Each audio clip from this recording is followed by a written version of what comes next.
Thank you for joining us for the Fifth Down. I'm Kyle Logan. And I'm Michael Gilbert. Lots of action close to home, and that means we have a ton of great action in store for you. Right down the street, the Alpena Wildcats were looking to do something they haven't done in more than a decade. Isn't that right, Kyle? Yes, it is. Entering 1-1, a win tonight would mark the best start since 2004. The Wildcats taking on the Falcons from Ogemaw Heights. We saw a one-sided ball. Second half already 21-0. Alex Arch could not be stopped, stepping over defenders. Big man ball. He's taken down just inside the Falcons 30. Next play, the handoff goes to Timothy Taylor. He finds a lane through the middle, and he is inside the red zone. But it's Arch who finishes it off. Right side, blockers out front. Once again, stepping over Falcons. He has reservations for 6, and the Wildcats lead 27-0.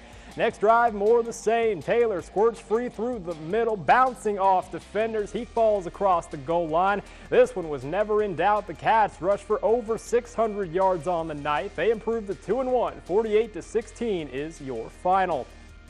Out in Alcona, the Tigers welcomed in Rogers City for a little North Star League action. It's Rogers City versus Alcona home game for the Tigers. Second quarter, Stewart tosses it to Parkinson, and he easily scores a TD. Alcona up 24-6. Rogers City looking to get things started, but here it's Tristan Bauer mishandles the pigskin. Possession Tigers.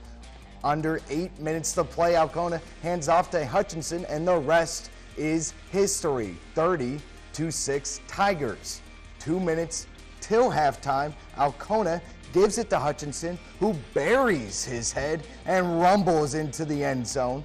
A comfortable 38-6 lead at half translates into a 52-6 victory for Alcona. One of the few games outside of the coverage area. Tawas took on Harbor Springs early in the first quarter. The Braves' Jordan Henry makes it 20 yards before the ball is knocked out by the Rams' Jacob Patter and recovered by Alex Williams.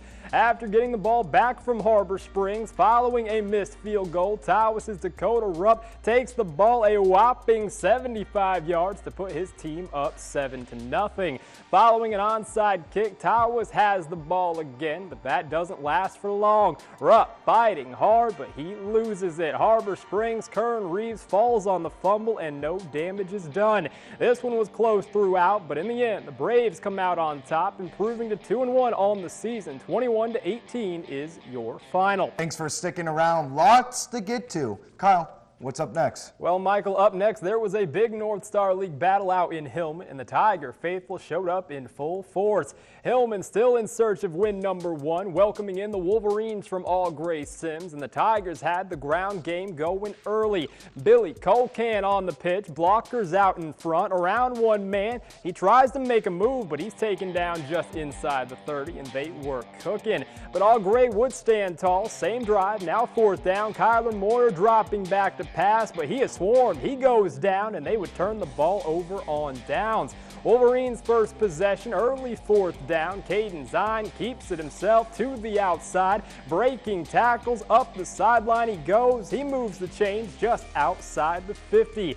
A few plays later, they would strike. Zine drops back to pass, subtle pump fake, up top to his main man, Hampton Steelman. And with the 2, the Wolverines lead 8-0. But the Tigers bounce back. Colcan, another pitch. He burns the corner. He's got a little room to the outside, attempts to cut back. He's taken down, but not before he moves the chains. Same drive, new quarter. Colcan again, following his teammates. He barrels his way towards the goal line. He crosses, and the Tigers are on the board. It's 8-6.